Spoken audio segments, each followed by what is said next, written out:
Hello friend, কেমন আছো তোমরা সবাই? আশা করছি তোমরা সবাই খুব ভালো আছো, সুস্থ আছো, আর আমরাও বেশ ভালো আছি। তো এখন বাজে দুপুর 12টা। তো এখন থেকে তোমাদেরকে সাথে নিয়ে নতুন একটি ব্লগ শুরু করছি। আই হোপ তোমাদের একটু হলেও ভালো লাগবে। তো সমস্ত কাজকর্ম রান্না বান্না কমপ্লিট করে এখন রেডি হয়ে যাচ্ছি ব্যাংকে। তো আমি আগেই চলে যাচ্ছি, আর ওখান থেকে সোনার সাথে আবার স্কুলে যাব।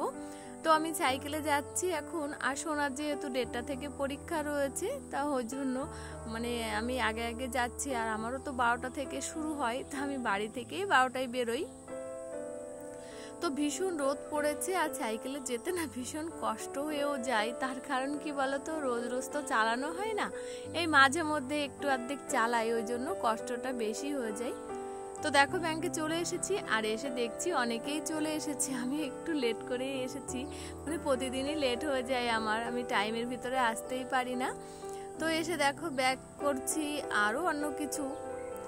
তো একটু কাজ করে এই যে সোনা চলে এসেছে দেওরের সাথে, তো ওর সাথে এখন স্কুলের দিকেই যাচ্ছি। আর ওর ভীষণ বায়না, বলছে পরীক্ষার হলে ঢুকিয়ে তারপর তুমি আসবে।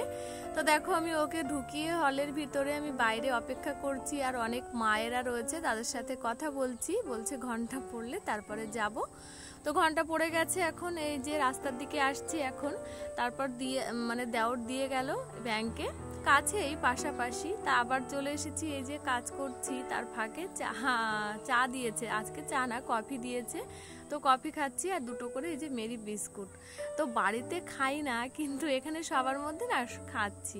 তো এখন আমাদের শেষ ট্রেনিং, তা আজকের মতো এই জন্য টিফিন দিচ্ছে সব ভাইকে, এই যে মিষ্টি।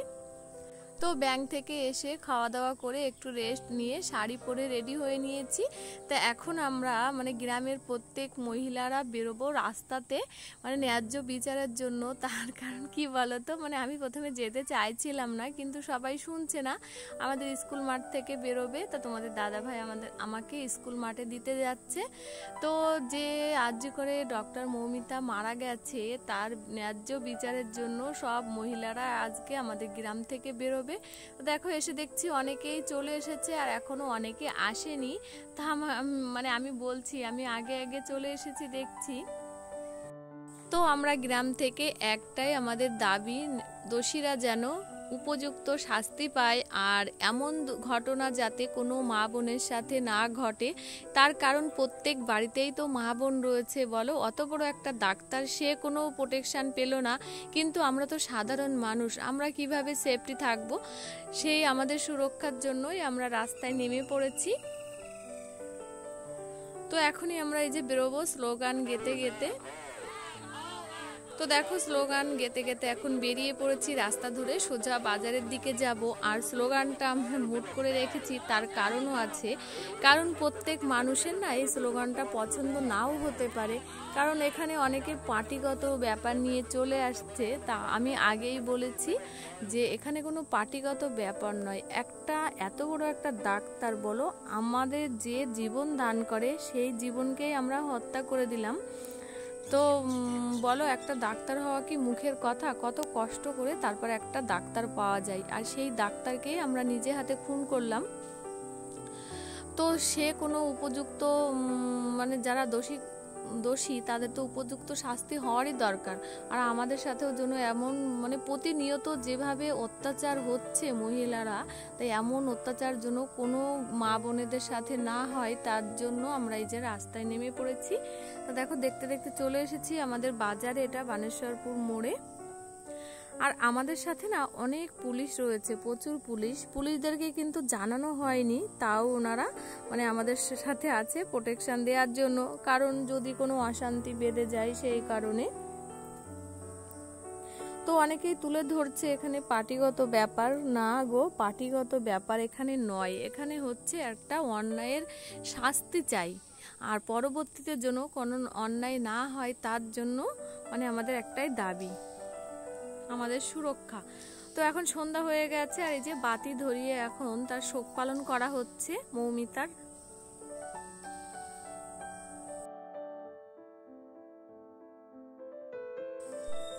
তো তো আমরা বানেশ্বরপুর থেকে বইকুলা বাজারে গেছিলাম, তা ওখান থেকে এখন হাঁটতে হাঁটতে আবার চলে আসছি বানেশ্বরপুর মোড়ের দিকটায়। তো এখানে এসে আবার কিছুক্ষণ বক্তৃতা হবে, তারপর যে যার মতো বাড়িতে চলে যাবে। তো বাতি ধরিয়ে সবাই এখন এই যে মৌমিতার শোক পালন করা হচ্ছে।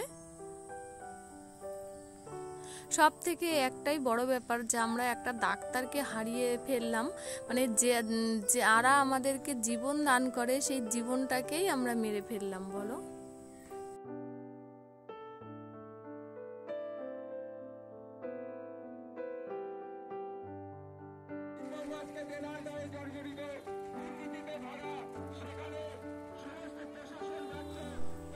তো আমরা হাঁটতে হাঁটতে চলে এসেছি এখন এই যে বানেশ্বরপুর বাজারে 3 রাস্তার মোড়ে।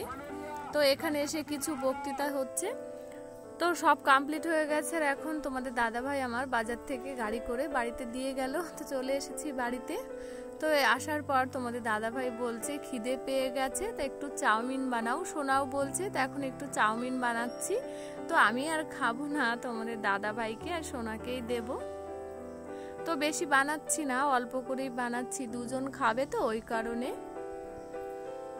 আর এই রাস্তা হেঁটে এসে না ভীষণ কষ্ট হয়ে গেছে, আবার রাতে মানে বুট ভিজানো আছে ঘুগনির জন্য। তো দেখো চাউমিন রেডি হয়ে গেছে, ওদেরকে দিয়ে দেব।